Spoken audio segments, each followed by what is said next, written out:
Annalise Lotman is a farmer.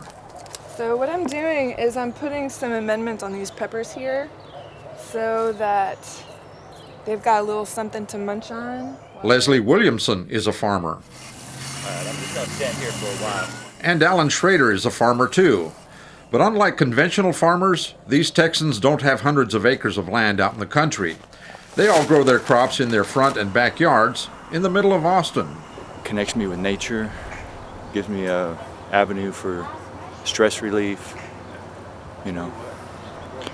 dealing with the stresses of society. You can get your head into the garden and just forget things. At least for me, my garden has really been a large source of what we're eating in the kitchen, and it's also an area where I can just come out and be quiet and do some work. I love to garden.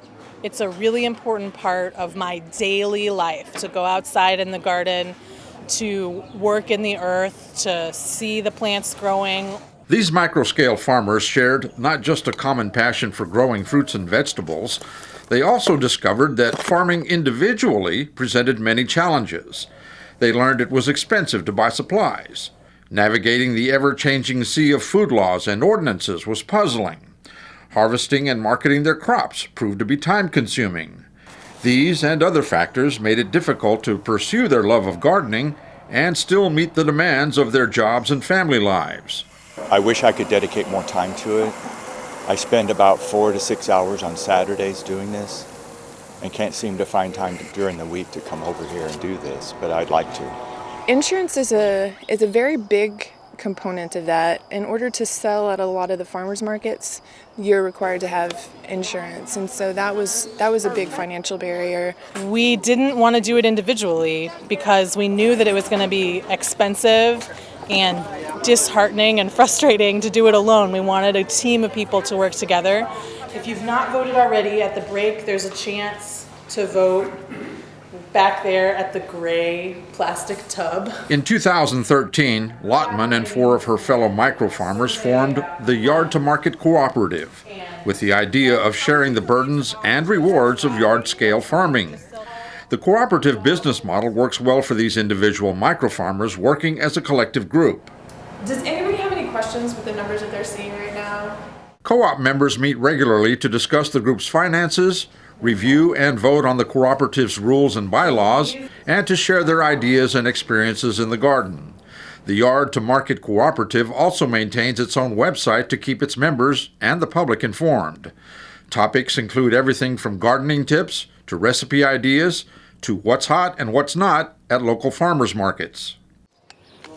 There we go. Members of the Yard to Market Cooperative also share the marketing responsibilities.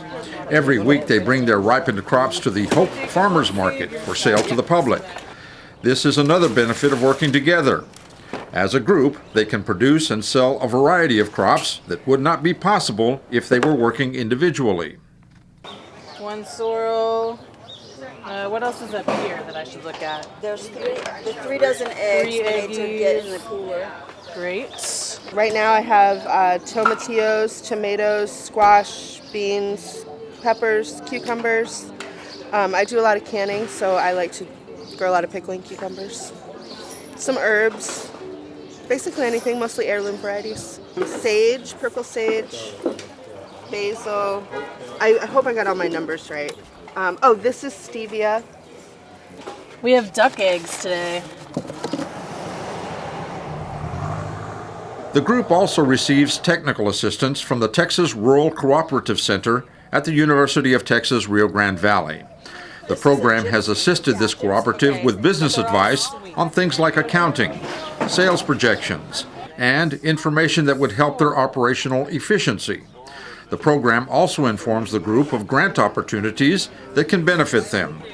Through their hard work and efforts, the Yard to Market Cooperative has grown from 5 members to 24 members in just 2 years, and it serves as a model for other cooperatives to follow. As you can see, they're really a model cooperative and a model micro-distribution business for small-time producers. They also are an anchor tent at this market, so it's particularly great to see them come out here and be one of the only produce sellers for this very small, very local farmers market. We believe this works. It's really empowering for home gardeners and for anyone who grows food, and we want to share it. Austin area residents who want to learn more about joining the Yard to Market Cooperative can contact the group at 512-537-6238. Their web address is www.yardtomarket.coop. For more information on how to start a cooperative of your own, you can contact the Texas Rural Cooperative Center at the University of Texas Rio Grande Valley at www.utpa.edu/TRCC, or you can call them at 956-665-7528.